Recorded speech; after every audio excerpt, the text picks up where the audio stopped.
Hello dear students, welcome to our YouTube channel medico nursing classes. आज की class में हम डिस्कस करेंगे इंपॉर्टेंट एमसीक्यू जो कि हमारी upcoming nursing officer recruitment examinations में आने के लिए काफ़ी ज़्यादा संभावना है। तो आइए आज की क्लास शुरू करते हैं और चलते हैं अपने एमसीक्यू सीरीज़ के आज की एमसीक्यू सीरीज़ के पहले क्वेश्चन की तरफ। आज की एमसीक्यू सीरीज़ का पहला क्वेश्चन आपके पास स्क्रीन के ऊपर है। देखिए, which one is a narcotic drug. पहले क्वेश्चन में हमसे पूछा गया है कि which one is a narcotic drugs, की कौन सी वो ड्रग्स है जो नार्कोटिक ड्रग्स है। ठीक है, कौन सी ड्रग है जो एक नार्कोटिक ड्रग्स है। ठीक है, तो एग्जांपल के तौर पे देखें, इसमें ऑप्शंस में हमें जो एग्जांपल दिए हुए हैं, पहला ऑप्शन है पैरासीटामोल, सेकंड ऑप्शन है पेंटोप्राजोल, थर्ड ऑप्शन है कोडीन और फोर्थ ऑप्शन है एमसेट। ठीक है, ये चार ऑप्शन हमें इसमें दिए गए हैं। तो एग्जामिनर ने हमसे इस क्वेश्चन के जरिए हमसे ये पूछा गया है कि नार्कोटिक ड्रग्स कौन सी है। जो ऑप्शन दिए चार, उनके अंदर नार्कोटिक ड्रग्स का हमें पता लगाना था। सबसे पहले हम बात करते हैं कि नार्कोटिक ड्रग्स होती क्या है। ठीक है, नार्कोटिक ड्रग्स क्या होती है, एक प्रकार की नार्कोटिक ड्रग्स क्या होती है, एक प्रकार की ये क्या होती है, पेन किलर होती है। ओपियोइड ओपियोइड डेरिवेटिव, ये एक प्रकार की opioid derivative pain relieve medications है। पेन रिलीव मेडिकेशंस है, ओपियोइड डेरिवेटिव होती है। लेकिन ये ओपियोइड नहीं होती हैं, और ये केवल ओपियोइड डेरिवेटिव ओपियोइड से बनाई जाती है, ना कि डायरेक्टली नेचुरल सोर्स ओपियोइड का ये नहीं होती है। ठीक है, और इनका use severe to relieve severe pain, to relieve severe pain, severe means moderate to severe pen.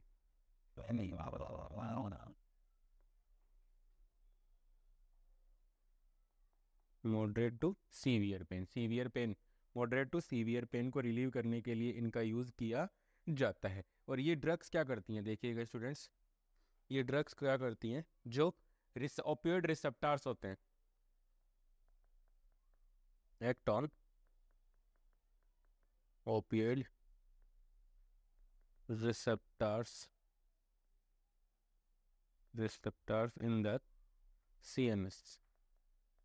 CNS के अंदर जो ओपियोइड रिसेप्टर्स होते हैं, सीएनएस के अंदर जो ओपियोइड रिसेप्टर्स होते हैं, जहाँ पर ओपियोइड ड्रग्स जब हम एडमिनिस्टर करते हैं वो जाकर के एक्ट करती हैं, वहाँ पर ये ड्रग्स क्या करती हैं, जहाँ वहाँ पर जाकर के ये क्या करती हैं, एक्ट करती हैं। ओपियोइड रिसेप्टर्स के ऊपर जाकर के ये ड्रग्स क्या करती है, एक्ट करती है। तो ये होती है हमारी नार्कोटिक ड्रग्स। तो अब हम बात करते हैं ऑप्शन की तरफ चलते हैं और देखते हैं कि इनमें से जो चार ऑप्शन दिए गए उनके अंदर से कौन सी ऐसी ड्रग है जो एक नार्कोटिक ड्रग्स का काम करेगी। ठीक है, तो नार्कोटिक ड्रग्स की अगर आप बात करो स्टूडेंट्स, तो फर्स्ट वन ऑप्शन हमें जो दिया गया है वो है क्या है, पैरासीटामोल। फर्स्ट वन ऑप्शन दिया गया है हमें, क्या दिया गया है, पैरासीटामोल। जैसा कि हम सब जानते हैं कि पैरासीटामोल क्या है, पैरासीटामोल एक NSAID है। NSAID मतलब, NSAID का मीनिंग, NSAID का मीनिंग होता है नॉन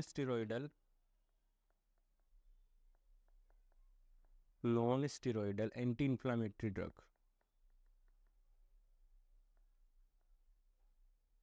एंटी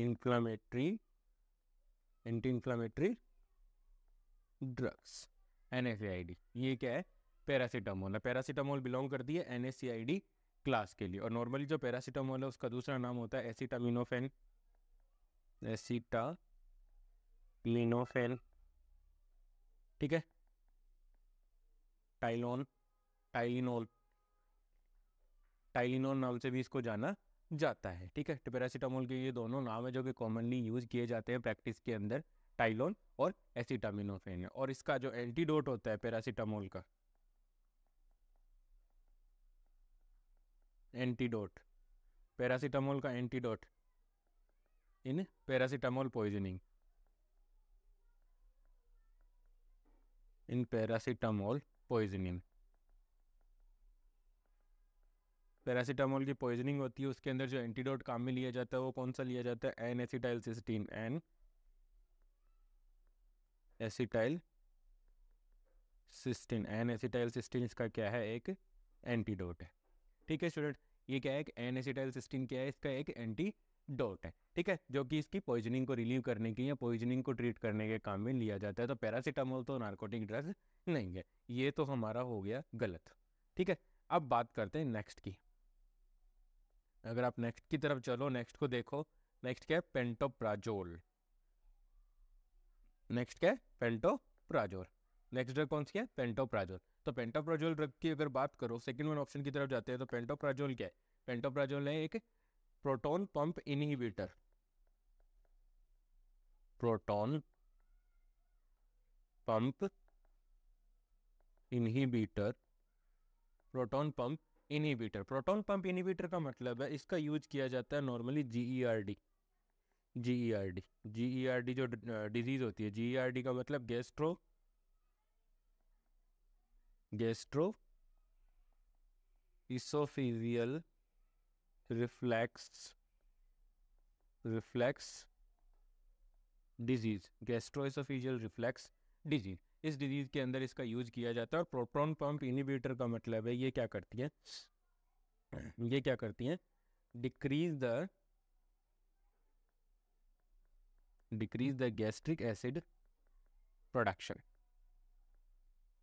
जो गैस्ट्रिक एसिड बन रहा है उस गैस्ट्रिक एसिड के प्रोडक्शन को ये क्या कर देती है, डिक्रीज कर देती है। मतलब एचसीएल के प्रोडक्ट, स्टमक के अंदर एचसीएल के प्रोडक्शन को क्या कर देती है, डिक्रीज कर देती है, जिसकी वजह से जीईआरडी जो रिफ्लेक्स होता है, ठीक है, जीईआरडी में क्या होता है, जीईआरडी गैस्ट्रोएसोफेजियल रिफ्लेक्स डिजीज के अंदर क्या होता है, जो खाना स्टमक के अंदर होता है वो क्या करता है, बार बार रिफ्लेक्स होता है, कहाँ पे, बैक फ्लो होता है उसका एसोफेगस के अंदर, जिसकी वजह से काफ़ी ज़्यादा हार्टबर्न, पायरोसिस वगैरह की पेशेंट को कंप्लेन रहती है, पेशेंट को जलन रहती है स्टमक के अंदर, चेस्ट के अंदर, ठीक है। तो उसको रिलीव करने के लिए हम प्रोटॉन पंप इनहिबिटर देते हैं, जिसकी वजह से क्या होता है, स्टमक के अंदर जो गैस्ट्रिक एसिड है उसका प्रोडक्शन है वो क्या हो जाता है, कम हो जाता है, ठीक है। नेक्स्ट हम बात करें, नेक्स्ट हम बात करते हैं, तो ये भी हमारे लिए क्या है, ये क्या है, ये भी एक नार्कोटिक ड्रग्स नहीं, ठीक है, नार्कोटिक ड्रग्स नहीं है।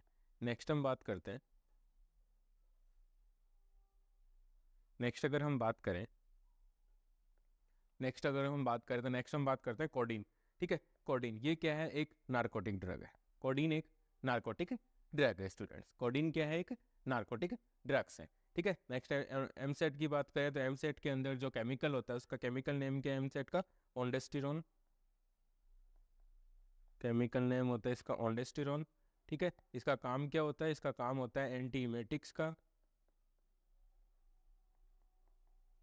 इसका काम होता है एंटीइमेटिक्स का। एंटीइमेटिक्स का मतलब है डिक्रीज या stop vomit, nausea and vomiting and nausea, nausea या वॉमिटिंग को ये क्या करती है, ठीक करती है, ठीक है। तो ये चारों मेडिकेशंस में हम देखते हैं तो एमसेट है वो भी एक नार्कोटिक ड्रग नहीं है। तो इस क्वेश्चन का जो राइट आंसर है वो क्या है, codeine. Codeine is a narcotic drugs, जो कि क्या की जाती है, ओपियोइड डेरिवेटिव होती है, जिसका use moderate to severe pain को रिलीव करने के लिए काम में लिया जाता है, ठीक है। तो ये क्वेश्चन का आंसर आपको मैंने अच्छे से एक्सप्लेन किया। अगर किसी भी स्टूडेंट को इस क्वेश्चन के आंसर में कोई भी दिक्कत है, एक्सप्लेनेशन चाहिए, तो आप दोबारा मेरे से आप कमेंट सेक्शन में पूछ सकते हैं। चलते हैं अपने नेक्स्ट क्वेश्चन की तरफ, नेक्स्ट क्वेश्चन की तरफ चलते हैं। तो नेक्स्ट क्वेश्चन है, इस क्वेश्चन आंसर की सीरीज के अंदर हम इस क्वेश्चन को पहले भी डिस्कस कर चुके हैं और आज फिर से इसको डिस्कस करते हैं, ठीक है। तो आज का जो सेकंड क्वेश्चन है वो क्या है, which of the heart disease is a cyanotic heart disease.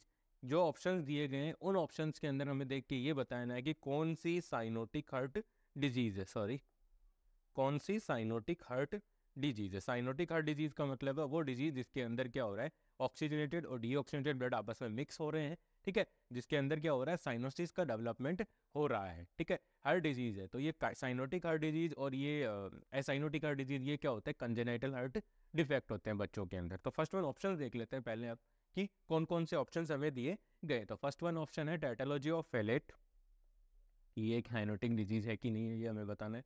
Patent ductus arteriosus, ठीक है, एट्रियल सेप्टल डिफेक्ट और वेंट्रिकुलर सेप्टल डिफेक्ट, ये चार ऑप्शंस हमें दिए गए। एएसडी, वीएसडी, पीएडी, ठीक है, पेटेंट डक्टस आर्टीरियोसिस, जैसे PAD patent ductus arteriosus, atrial septal defect ASD और वीएसडी वेंट्रिकुलर सेप्टल डिफेक्ट, ये तीन डिजीज ये हो गई और एक होगी चौथी डिजीज में ऑप्शन दिया गया टैटोलॉजी ऑफ फेलेट, ठीक है। तो अब हमें ये देख के बताना है कि इनके अंदर साइनोटिक हार्ट डिजीज कौन सी है। तो उससे पहले हम बात करते हैं कंजेनाइटल हार्ट डिजीज की, ठीक है स्टूडेंट्स। कंजेनाइटल हार्ट डिजीज की बात करें, कंजेनाइटल हार्ट डिजीज, सबसे पहले जो ये डिफेक्ट्स है साइनोटिक और असाइनोटिक हार्ट डिजीज के जो डिफेक्ट्स हैं वो सारे डिफेक्ट्स किस में आते हैं स्टूडेंट्स? वो डिफेक्ट्स आते हैं आपके साइनोटिक और असाइनोटिक हार्ट डिजीज, जो कि ये कंजेनाइटल डिजीज का, कंजेनाइटल हार्ट डिजीज का क्या है? टाइप है। ठीक है, तो हम बात करते हैं सबसे पहले heart disease, congenital heart disease.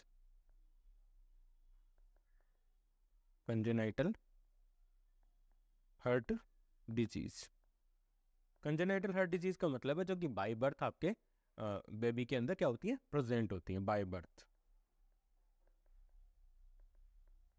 Congenital heart disease by birth present होती है। ठीक है स्टूडेंट्स, नेक्स्ट हम बात करते हैं कि कंजेनाइटल हार्ट डिजीज है, उसके अंदर देखिए होता क्या है। ठीक है, कंजेनाइटल हार्ट डिजीज है, ये मोस्ट कॉमन टाइप है बर्थ डिफेक्ट का, most common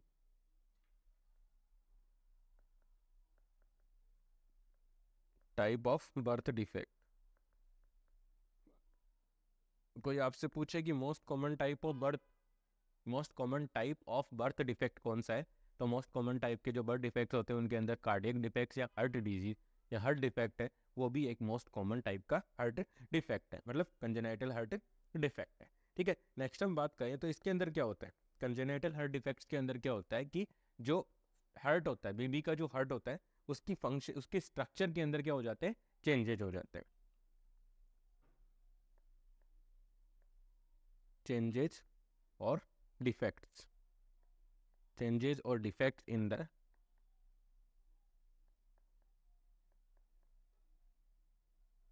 structure of heart of baby present by birth,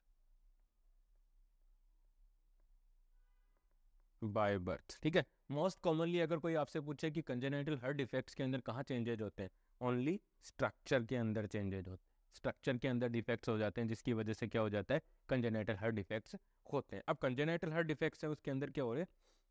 structure में चेंज हो गया। अब कंजेनाइटल जो हार्ट डिजीज है, CHD, congenital heart disease, congenital जो हार्ट डिजीज है, 1 second,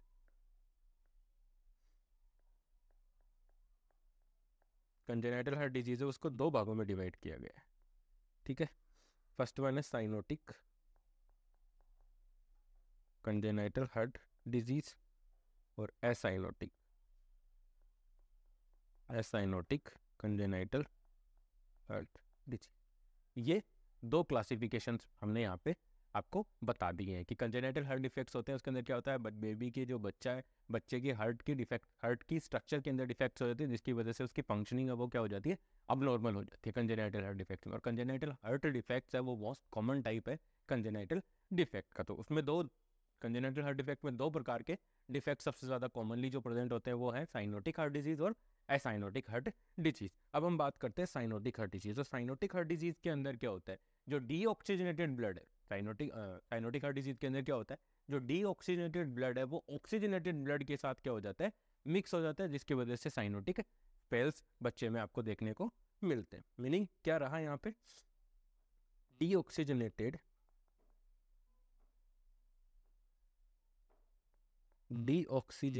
blood mixed with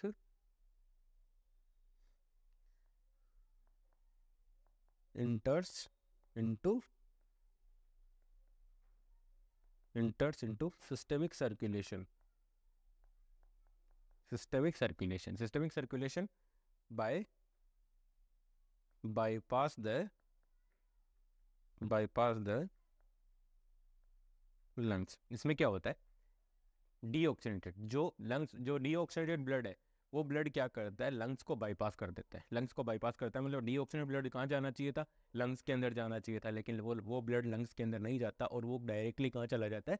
systemic circulation के अंदर चला जाता है। ठीक है, तो इसमें क्या होता है? जो डीऑक्सीजनेटेड ब्लड है वो डायरेक्टली सिस्टमिक सर्कुलेशन के अंदर जा रहा है, जिसकी वजह से वहाँ पे आपको साइनोटिक स्पेल्स बच्चे के अंदर देखने को मिलते हैं। बच्चे की जो स्किन है या बच्चे का जो कलर होगा वो कैसा हो जाता है? ब्लूइश डिस्कलरेशन होना शुरू हो जाता है। एसाइनोटिक हार्ट डिजीज के अंदर क्या होता है student?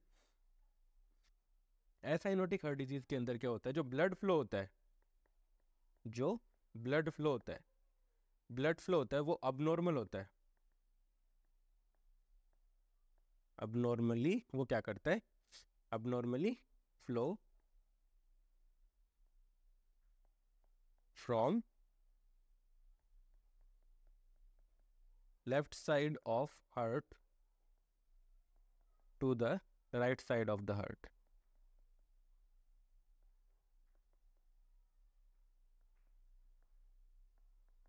Right side of the heart, इसका मतलब ये है कि इसके अंदर जो ब्लड का जो फ्लो हो रहा है कोई डिफेक्ट नहीं है। वैसे नॉर्मली इसके अंदर साइनोटिक के अंदर, एसाइनोटिक के अंदर क्या है, स्ट्रक्चर के अंदर डिफेक्ट, एसाइनोटिक में स्ट्रक्चर में डिफेक्ट होने की वजह से यहाँ पर क्या हो रहा है, ब्लड है जो लेफ्ट साइड का जो ब्लड होता है वो राइट साइड के अंदर हो जा करके मिक्स हो रहा है। ठीक है, उसमें केवल हो रहा था लंग्स का बाईपास, मतलब मेन पॉइंट जो है वो ये है कि लंग्स का बाईपास करके सिस्टमिक सर्कुलेशन के अंदर डीऑक्सीजनेटेड ब्लड मिक्स हो रहा था। इसमें लेफ्ट साइड ऑफ हार्ट का ब्लड है वो right side of heart blood, right side of the right side heart के ब्लड के साथ क्या हो रहा है, मिक्स हो रहा है। तो ये डिफेक्ट्स है यहाँ पे नॉर्मली साइनोटिक और एसाइनोटिक डिजीज डिफेक्ट्स है। ठीक है, आई होप आप लोगों को समझ में आया होगा। अब मैं बताता हूँ कौन कौन से हैं जो डिफेक्ट्स है जो साइनोटिक और एसाइनोटिक हार्ट डिजीज के अंदर इंक्लूड किए गए हैं। अब कौन कौन से डिफेक्ट्स हैं जो साइनोटिक और एसाइनोटिक हार्ट डिजीज के अंदर डिफेक्ट्स है उनको इंक्लूड किया गया। तो सबसे पहले हम साइनोटिक हार्ट डिफेक्ट की बात करें तो फर्स्ट वन आता है आपका tetralogy of Fallot, tetralogy of Fallot. Next one आता है ट्राइकस्पिड अट्रेसिया, ट्राइकस्पिड अट्रेसिया। थर्ड वन आता है आपका पल्मोनरी स्टेनोसिस,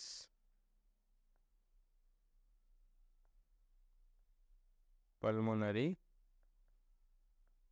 स्टेनोसिस। और फोर्थ वन आपका डिफेक्ट आता है transposition of great vessels, transposition of great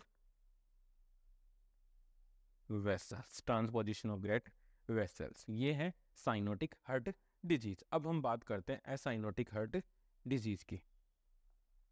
अब हम बात करते हैं किसकी, एसाइनोटिक हार्ट डिजीज। तो एसाइनोटिक हार्ट डिजीज की बात करो तो VSD, ventricular septal defect, ASD, patent atrial septal defect, patent ductus arteriosus, aortic stenosis, aortic stenosis. ठीक है, और फिफ्थ वन आता है coarctation of aorta, coarctation of aorta. ये डिजीज हैं, ये वो डिजीजेज हैं जो डिजीज कहाँ इंक्लूड की गई है, साइनोटिक हार्ट डिजीज के अंदर, एसाइनोटिक हार्ट डिजीज के अंदर। एसाइनोटिक हार्ट डिजीज के अंदर कौन कौन सी डिजीज इंक्लूड की गई हैं, ASD, atrial septal defect, VSD, ventricular septal defect, PAD, patent ductus arteriosus, aortic stenosis, coarctation of aorta. ये 5 डिसऑर्डर्स हैं जो कहाँ इंक्लूड किए गए, एसाइनोटिक में। साइनोटिक की अगर आप बात करो स्टूडेंट्स तो साइनोटिक हार्ट डिजीज के अंदर tetralogy of Fallot, tricuspid अट्रेसिया, pulmonary stenosis और ट्रांसपोजिशन ऑफ ग्रेट वेसल्स ये इंक्लूड की गई है। अब हमें ये देख के बताना है कि ऑप्शन के अंदर साइनोटिक हार्ट डिजीज है वो कौन सी है। ठीक है, तो साइनोटिक हार्ट डिजीज की अगर आप बात करोगे स्टूडेंट्स, तो साइनोटिक हार्ट डिजीज की अगर हम बात करें तो साइनोटिक हार्ट डिजीज की बात करो तो ऑप्शन देखो, साइनोटिक हार्ट डिजीज कौन सी है ये देखना है। तो पेटेंट डक्टस आर्टेरियोसिस ये क्या है, एक एसाइनोटिक है, ये एक एसाइनोटिक है। एट्रियल सेप्टल डिफेक्ट ये भी एसाइनोटिक है। वेंट्रिकुलर सेप्टल डिफेक्ट ये भी एसाइनोटिक है। ये तीनों एसाइनोटिक है, तो ये हो गए गलत। और बचा ऑप्शन हमारे पास एक, टेट्रोलॉजी ऑफ फेलेट, जो कि इस क्वेश्चन का क्या है, राइट आंसर, जो कि इस क्वेश्चन का क्या है स्टूडेंट्स, राइट आंसर है। ठीक है, tetralogy of Fallot is the right answer for this question and tetralogy of Fallot is the cyanotic heart disease और cyanotic heart defect, cyanotic congenital heart defect है वो कौन सा है, टेट्रोलॉजी ऑफ फेलेट। आप जो क्वेश्चन स्क्रीन पे देख रहे हैं वो क्वेश्चन बहुत बार नर्सिंग ऑफिसर रिक्रूटमेंट्स में बहुत बार पूछा जा चुका है। प्लीज़ आप इसको रिमाइंड रखिएगा, याद रखिएगा अच्छे से। जो एक्सप्लेनेशन दिया गया है उसको प्लीज़ आप समझ के लिख के याद कीजिएगा, जिससे आपके इससे related heart defect, congenital heart defect से रिलेटेड जो भी क्वेश्चन आपको एग्जाम में पूछे जाते हैं वो सारे क्वेश्चन आपके क्या हो, सही हो सके। नेक्स्ट चलते हैं अपने नेक्स्ट क्वेश्चन की तरफ।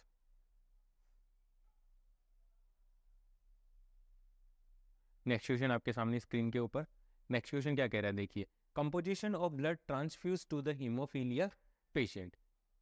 इसमें हमसे पूछा गया है कि कंपोजिशन की, जो हीमोफीलिया पेशेंट है उस पेशेंट को जो ब्लड ट्रांसफ्यूजन किया जाता है उसका कंपोजिशन क्या होगा। ठीक है, कंपोजिशन पूछा गया है। किस चीज़ का कंपोजिशन पूछा गया? ब्लड ट्रांसफ्यूजन का, मतलब ब्लड का कंपोजिशन पूछा गया है, जो किसको ट्रांसफ्यूज करना है? एक हीमोफीलिया के पेशेंट को। मतलब हीमोफीलिया के पेशेंट के अंदर जो ब्लड ट्रांसफ्यूज किया जाएगा, ब्लड एडमिनिस्टर किया जाएगा, उसका कंपोजिशन क्या होगा, वो हमसे पूछा गया है। ठीक है, ऑप्शन देखते हैं। फर्स्ट वन ऑप्शन है प्लाज्मा, सेकेंड ऑप्शन है पैक्ड सेल्स, थर्ड ऑप्शन है क्रायोप्रेसिपिटेट, और फोर्थ ऑप्शन है आपका प्लेटलेट्स। ये चार ऑप्शंस हमें दिए गए और हमसे पूछा गया है कि एक हीमोफीलिया का पेशेंट है, उसको हमें क्या करना है? ब्लड ट्रांसफ्यूजन करना है। और ब्लड ट्रांसफ्यूजन कर रहे हैं तो हमें किस चीज़ का हमें ब्लड ट्रांसफ्यूजन करना है, किस प्रकार का ब्लड है उसको वो ट्रांसफ्यूज किया जाता है। ठीक है स्टूडेंट्स, तो उससे पहले हमें ये पता होना चाहिए कि हीमोफीलिया क्या होता है। ठीक है, तो हीमोफीलिया की अगर आप बात करो, हीमोफीलिया हीमोफीलिया हीमोफीलिया की अगर स्टूडेंट्स आप बात करो तो हीमोफीलिया क्या है? एक blood disorder, blood clotting disorder होता है। हीमोफीलिया क्या होता है? एक ब्लड क्लोटिंग डिसऑर्डर होता है, ब्लड क्लोटिंग डिसऑर्डर है, ब्लड क्लोटिंग डिसऑर्डर है। और हीमोफीलिया के अंदर जो ब्लड क्लोटिंग डिसऑर्डर है उसके होने का रीजन क्या होता है?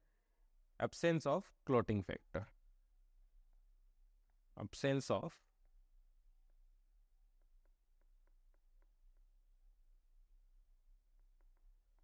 Of clotting factors. जो क्लोटिंग फैक्टर्स होते हैं उनकी अब्सेंस होने की वजह से, उनका एब्सेंट होने की वजह से वहाँ पर हमें क्या देखने को मिलता है? हीमोफीलिया के अंदर हीमोफीलिया देखने को मिलता है। हीमोफीलिया के अंदर, हीमोफीलिया के पेशेंट के अंदर नॉर्मली क्या होता है? क्लोटिंग फैक्टर्स की क्या होती है? अब्सेंस होते हैं। और इस वजह से हीमोफीलिया के अंदर, इसी वजह से जो अब्सेंस ऑफ क्लोटिंग फैक्टर है उसकी वजह से वहाँ पर क्या होता है? Excessive bleeding, excessive bleeding.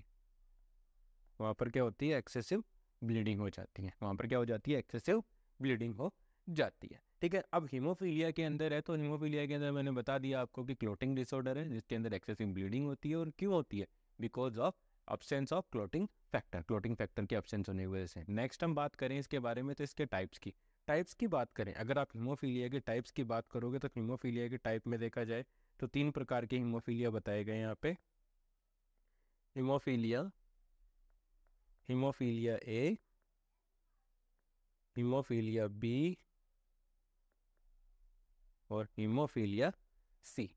तीन प्रकार के हीमोफीलिया है वो हमें बताए गए हैं। ठीक है, हीमोफीलिया ए, बी और सी। अब इनके बात करें तो हीमोफीलिया ए है उसको ऑल्सो नोन एज, या दूसरा इसका जो नाम होता है वो नाम होता है इसका क्लासिकल हीमोफीलिया,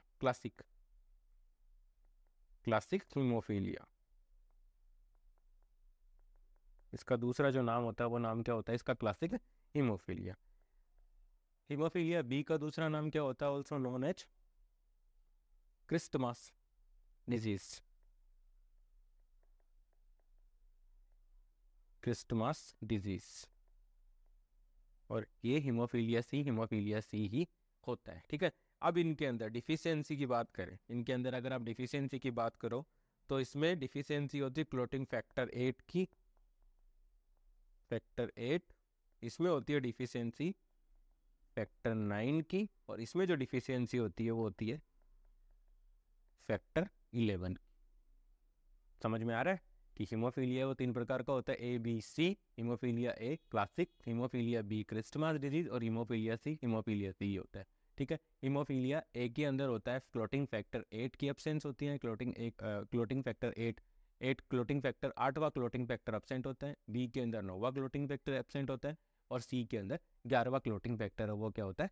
एब्सेंट होता है स्टूडेंट्स। ठीक है, अब हम बात करें कि 8वां क्लोटिंग फैक्टर होता कौन सा है? 8वां क्लोटिंग फैक्टर होता कौन सा है? तो 8वां क्लोटिंग फैक्टर है वो कौन सा होता है? आपका एंटी हीमोफिलिक फैक्टर। ये होता है आपका एंटी हीमोफिलिक फैक्टर, ये होता है आपका anti haemophilic factor.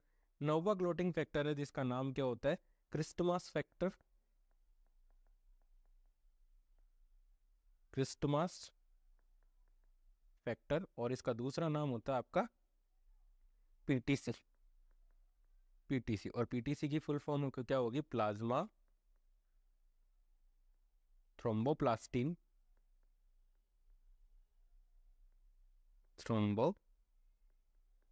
Plasma thromboplastin component, plasma thromboplastin component, ठीक है।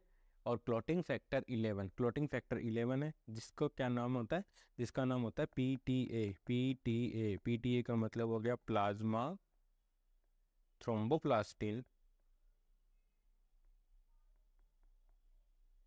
प्लाज्मा थ्रोम्बोप्लास्टिन एंटीसीडेंट, ये क्लॉटिंग फैक्टर आपका, ये क्लॉटिंग फैक्टर 11, ये 11वां क्लॉटिंग फैक्टर का नाम होता है, ठीक है। ये तीनों क्लॉटिंग फैक्टर्स अगर इनमें से कोई भी है जो डिफेंस अपसेंट होता है ब्लड के अंदर, जिसकी वजह से वहाँ पर क्या होता है, एक्सेसिव ब्लीडिंग होने के क्या हो जाते हैं, चांसेज हो जाते हैं, ठीक है स्टूडेंट्स।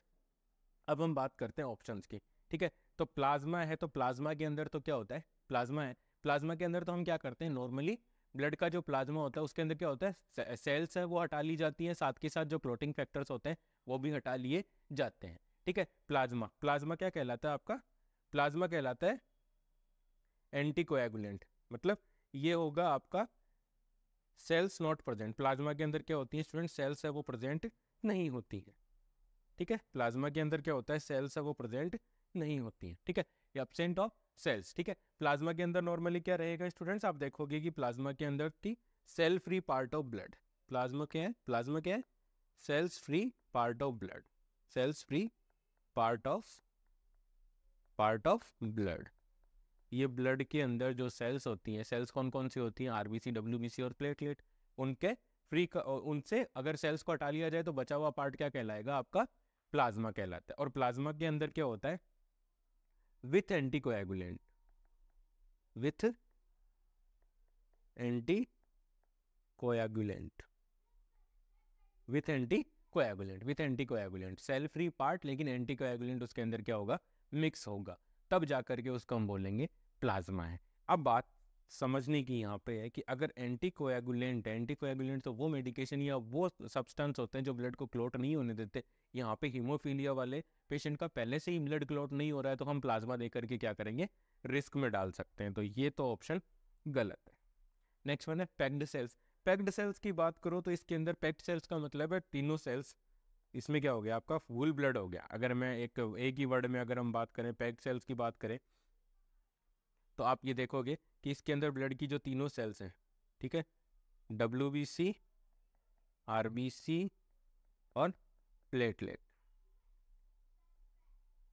प्लेटलेट, ये आप देखने ये आपको देखने को मिल सकती है। अगर आप ये तीनों सेल्स पेशेंट के अंदर ट्रांसफ्यूज कर रहे हो तो वो कहलाता है पैक्ड सेल्स। तो पेशेंट के अंदर पहले से, पेशेंट के अंदर डिफिशियंसी किस चीज़ की है, पेशेंट के अंदर अगर आप सोचने की बात करें, ब्लड ट्रांसफ्यूज कर रहे हैं तो पेशेंट के अंदर डिफिशियंसी किस चीज़ की है, ओनली क्लोटिंग फैक्टर्स की।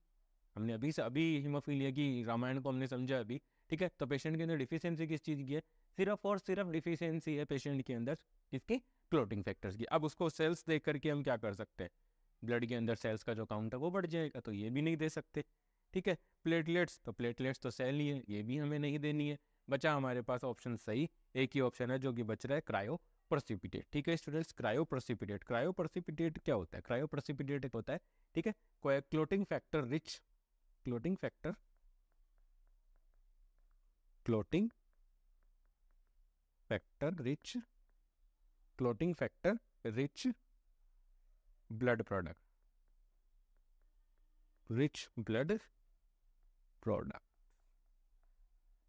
क्रायो प्रेसिपिटेट, जब ब्लड से क्लोटिंग फैक्टर्स को अलग कर लिया जाता है और जो बना हुआ सब्सटेंस है, जो क्लोटिंग फैक्टर्स अलग कर लिए जाते हैं, तो जो क्लोटिंग फैक्टर्स को अलग किया हुआ है, जो सब्सटेंस बना है जिसके अंदर क्लोटिंग फैक्टर्स है, रिच अमाउंट में अंदर क्लोटिंग फैक्टर्स है, उसे हम बोलते हैं क्रायो प्रेसिपिटेट। और इस क्रायो प्रेसिपिटेट को सालों तक स्टोर किया जा सकता है, 1 ईयर या उससे ज़्यादा भी इसको स्टोर किया जा सकता है। तो जब भी किसी हीमोफीलिया वाले पेशेंट के अंदर हम ब्लड ट्रांसफ्यूज करते हैं तो हम क्या ट्रांसफ्यूज करते हैं, क्रायो प्रेसिपिटेट। क्यों, क्योंकि वो इसलिए क्योंकि हीमोफीलिया के अंदर पेशेंट के अंदर किस चीज़ की डिफिशियंसी होती है, हीमोफीलिया के पेशेंट के अंदर नॉर्मली जो डिफिशियंसी आपको देखने को मिलेगी स्टूडेंट्स, वो मिलती है ओनली क्लोटिंग फैक्टर्स की। अब ए बी सी, ठीक है, कोई सा भी हो सकता है, 8वां 9वां 11वां, ठीक है। तो इन तीनों क्लोटिंग फैक्टर जो जिसकी भी डिफिशियंसी होगी उसको हम क्या करेंगे, रिप्लेस करेंगे, जिसकी वजह से वहाँ पर क्या होगा, ब्लड की क्लोटिंग है वो शुरू हो जाती है।